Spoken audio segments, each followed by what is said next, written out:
Hey everyone, welcome to Raj economics and commerce classes. मैं हूं नीरज कुमार और अब मैं आप लोगों के बीच आज आया हूं मैक्रो इकोनॉमिक्स का एक टॉपिक को लेकर के, जिसमें हम लोग पढ़ने वाले आईएस कर्व का न्यूमेरिकल प्रॉब्लम्स। ठीक है, मतलब जो आईएस कर्व है उसका इक्वेशन कैसे डेराइव करते हैं उसका न्यूमेरिकल प्रॉब्लम पढ़ेंगे। मैं ऑलरेडी आईएस और एलएम कर्व का थ्योरी बता चुका हूं, पहले पढ़ा चुका हूं। डिस्क्रिप्शन में आपको उसका लिंक मिल जाएगा, पहले उस थ्योरी को एक बार देख लीजिएगा, तभी ये न्यूमेरिकल क्वेश्चन बनाइएगा, आपके लिए काफ़ी हेल्पफुल होगा। ठीक है, अगर आप ग्रेजुएशन के स्टूडेंट हैं ना और इकोनॉमिक्स ऑनर्स है या फिर कॉमर्स है जिसमें मैक्रो इकोनॉमिक्स का सिलेबस है, वहाँ के लिए बहुत ही इंपॉर्टेंट टॉपिक है। ठीक है, आज के इस वीडियो में मैं आईएस कर्व डिस्कस करूंगा, नेक्स्ट वीडियो एलएम कर्व पे रहेगा और एक रहेगा आईएस एलएम कर्व, दोनों का कंबाइंड इक्विलिब्रियम हम लोग निकालेंगे। ठीक है, तो कृपया करके सारे वीडियोस को जरूर देखिएगा, तभी आपका सारा कॉन्सेप्ट क्लियर रहेगा। ठीक है, चलिए तो सबसे पहले हम लोग बात करते हैं आईएस कर्व। ठीक है, थ्योरी तो बता ही चुका हूँ। आईएस कर्व का मतलब ये बेसिकली बतलाता है प्रोडक्ट मार्केट इक्विलिब्रियम के बारे में। किसके बारे में? Product market equilibrium. ठीक है, प्रोडक्ट मार्केट इक्विलिब्रियम। अगर प्रोडक्ट मार्केट इक्विलिब्रियम की बात करें तो प्रोडक्ट मार्केट में इक्विलिब्रियम कहाँ होता है? जहाँ aggregate demand equals aggregate supply होता है। ठीक है, तो एग्रीगेट सप्लाई को हम लोग इसको सी प्लस आई भी बोलते हैं, इसको सी प्लस एस लिखते हैं। तो अगर सी सी कैंसिल हुआ तो आई इक्वल टू एस आया ना। तो देखिए, तो आईएस कर्व में आई और एस है ना, तो ये क्या है? इन्वेस्टमेंट और सेविंग जहाँ इक्वल होता है उन सारे पॉइंट्स को मिला करके हम लोग आईएस कर्व बनाते हैं। ठीक है, तो यहाँ पे क्या करना है, डायरेक्टली हम लोग आईएस कर्व सॉल्व करने के लिए क्या करेंगे ना, देखिए एग्रीगेट सप्लाई को इनकम भी बोलते हैं, है ना, और एग्रीगेट डिमांड को सी प्लस आई बोलते हैं। क्लियर? तो लिख सकते हैं at equilibrium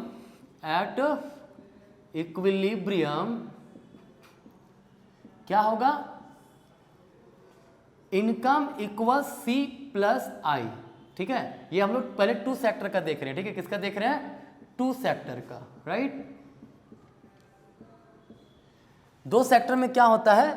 aggregate supply C plus S और aggregate demand C plus I. तो सी सी कैंसिल हुआ, आई इक्वल टू एस, या फिर इनकम क्या हो गया? इनकम बराबर सी प्लस आई। एग्रीगेट सप्लाई को इनकम भी बोलते हैं, एग्रीगेट डिमांड को सी प्लस आई, कंजम्पशन प्लस इन्वेस्टमेंट, है ना। तो ध्यान दीजिएगा, वाई को सी प्लस आई है ना, सी का मतलब है ए प्लस बी वाई। ए का मतलब होता है ऑटोनोमस कंजम्पशन, बी का मतलब होता है एमपीसी। क्या होता है? एमपीसी, है ना। और आई का मतलब क्या है? आई का मतलब है ऑटोनोमस इन्वेस्टमेंट माइनस डी आई। क्या है? D I. मतलब ये देखिए होता क्या है ना, इन्वेस्टमेंट फंक्शन किसका होता है? या तो ऑटोनोमस इन्वेस्टमेंट होगा या minus D I. D I का मतलब है इंटरेस्ट के साथ इन्वेस्टमेंट किसका फंक्शन होता है? रेट ऑफ इंटरेस्ट का फंक्शन होता है। और कैसा रिलेशन होता है? इनवर्स रिलेशन पाया जाता है। कैसा रिलेशन? इनवर्स रिलेशन पाया जाता है। ठीक है, मतलब जब रेट ऑफ इंटरेस्ट बढ़ेगा तो इन्वेस्टमेंट घटेगा और रेट ऑफ इंटरेस्ट घटेगा तो इन्वेस्टमेंट बढ़ेगा। ठीक है, तो हम लोग ये अगर पुट कर दें यहाँ पे तो लिख सकते हैं Y equals a plus B Y, है ना, प्लस आई के जगह पे आई बार माइनस डी आई। क्या होगा यहाँ से? वाई माइनस बी वाई एक तरफ निकाल दिए, क्या बचा? A plus I bar minus D I. ठीक है, दोनों में से y कॉमन निकल जाएगा, 1 माइनस बी बचेगा इक्वल्स ए। देखिए ये ए क्या है? ऑटोनोमस कंजम्पशन था, ये ऑटोनोमस इन्वेस्टमेंट है। ठीक है, ये दोनों इनकम से इंडिपेंडेंट है, दोनों कांस्टेंट टर्म है, तो उसको ए बार मान लेते हैं। इन दोनों क्या मान लिए?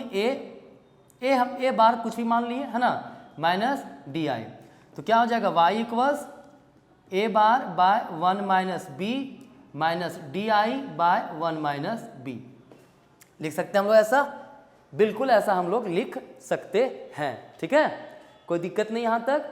अब अगर अब इसको समराइज करने जाएं, ठीक है, देखिए मैं इसको इरेज कर दे रहा हूँ, इसको मैं इरेज कर दे रहा हूँ। ठीक है, इसको समराइज करने जाए तो देखिए सीधा सीधी y बराबर 1 minus 1 by 1 minus B into, दोनों में 1 बाय बी कॉमन है, क्या होगा?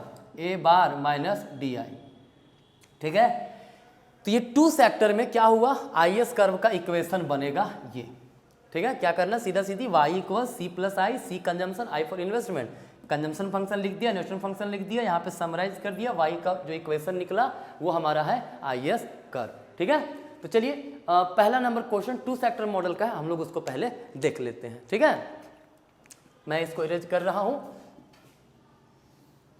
कहता है पहला क्वेश्चन में है कंजम्पशन फंक्शन दिया हुआ है, कंजम्पशन फंक्शन कितना दिया हुआ है, consumption function C is given as 10 plus 0.5y, I is given as 190 minus 20i। ठीक है, क्लियर है।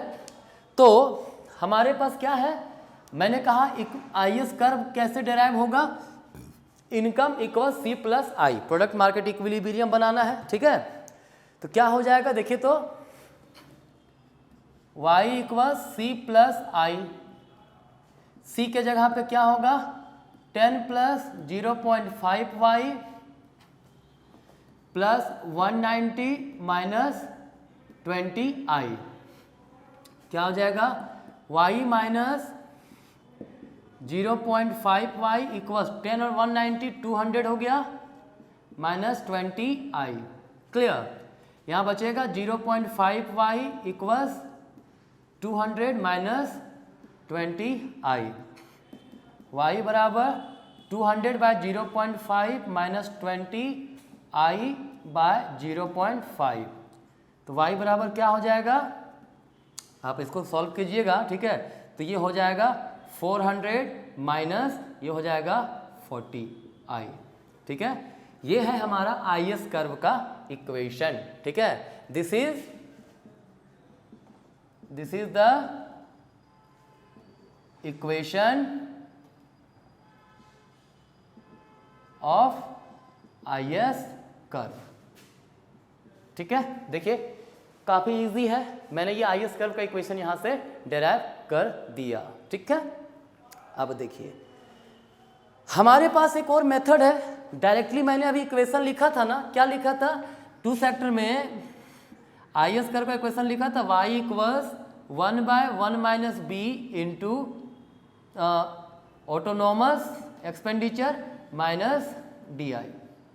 ठीक है, कोई दिक्कत नहीं है, इस पर भी हम लोग पुट करके निकाल सकते हैं। कैसे निकालेंगे, देखिए आप लोग स्क्रीनशॉट ले सकते हैं उसका, है ना। आगे देखिए,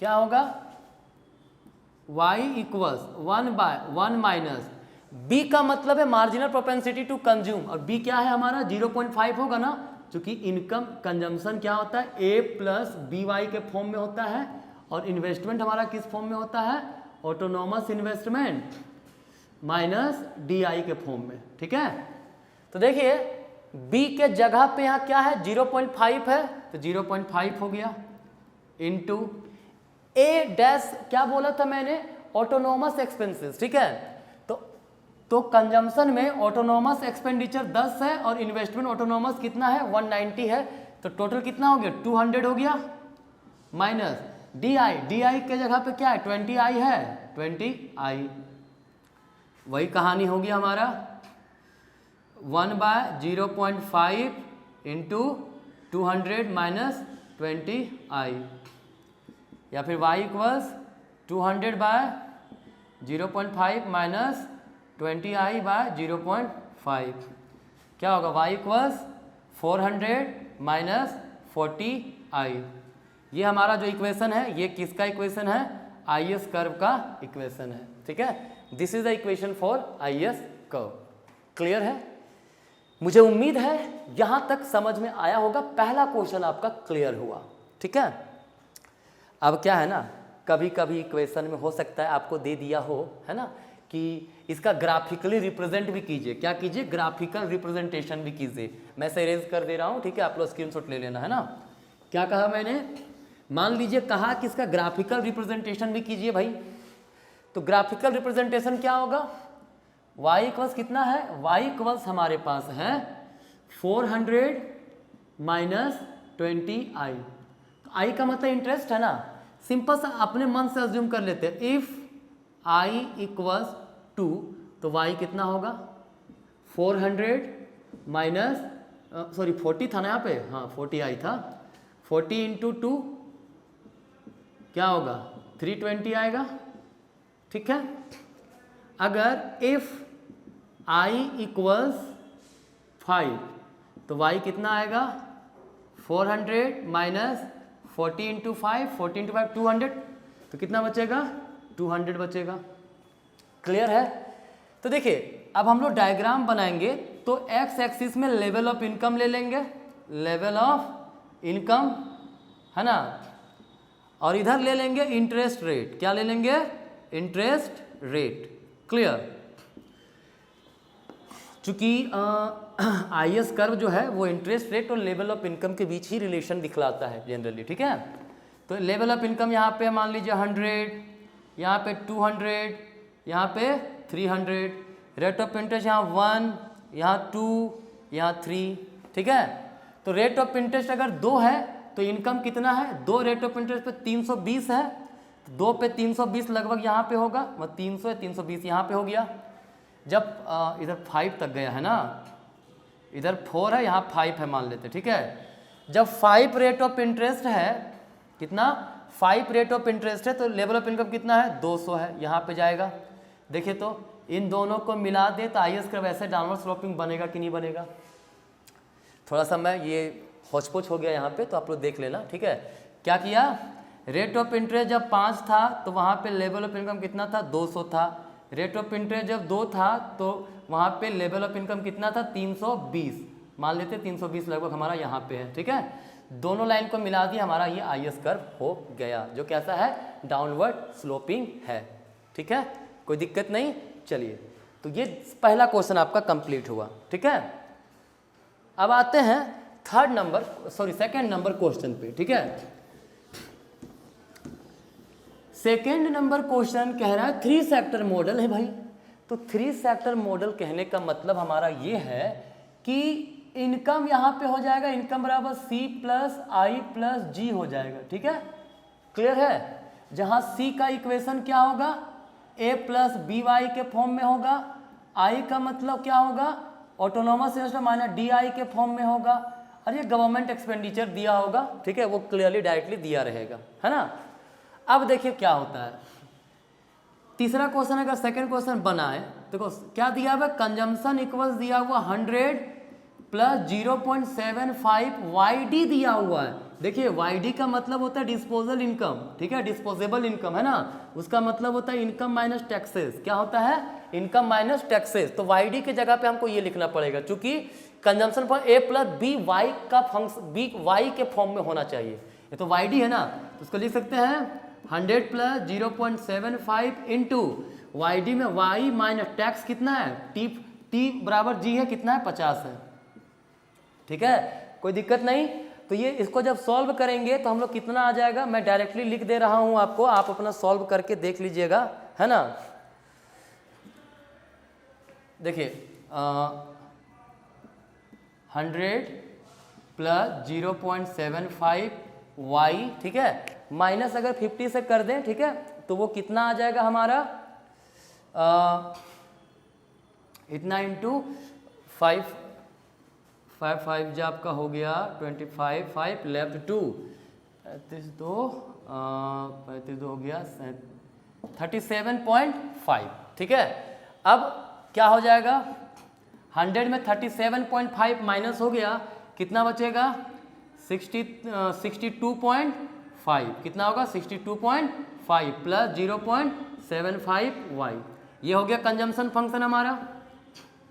बाकी इन्वेस्टमेंट फंक्शन दिया हुआ है, गवर्नमेंट एक्सपेंडिचर भी दिया हुआ है, तो Y इक्वल्स C के जगह पे लिख सकते हैं 62.5 प्लस 0.75 Y, है ना, और I के जगह पे क्या है प्लस 50 माइनस 25 I, और G के जगह पे क्या है वो भी 50 है, कितना है 50 है, क्या हो जाएगा Y 62.5 और 50 100 कितना हो गया 162.5, ठीक है, प्लस 0.75 Y माइनस 25 I, इसको इधर लेफ्ट साइड ले जाएं तो Y minus 0.75 y equals 162.5 minus 25i, कितना बचेगा 0.25y इक्वल्स 162.5 माइनस 25i।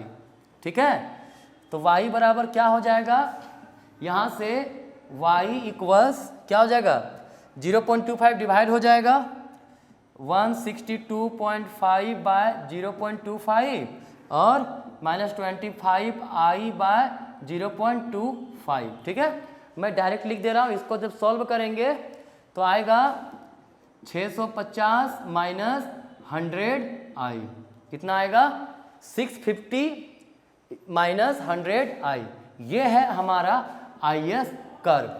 किस केस में, 3 सेक्टर मॉडल के केस में ये क्वेश्चन का हुआ सॉल्यूशन। ठीक है, कोई दिक्कत? तो ये था IS कर्व का न्यूमेरिकल प्रॉब्लम। ठीक है, नेक्स्ट वीडियो में मैं LM कर्व का न्यूमेरिकल प्रॉब्लम लेके आऊंगा। कृपया करके अगर समझ में आया हो तो ज़्यादा से ज़्यादा शेयर कीजिए, लाइक कीजिए, है ना, कमेंट कीजिए। चलिए, तो आज यहीं तक, मिलते हैं नेक्स्ट वीडियो में, तब तक के लिए धन्यवाद।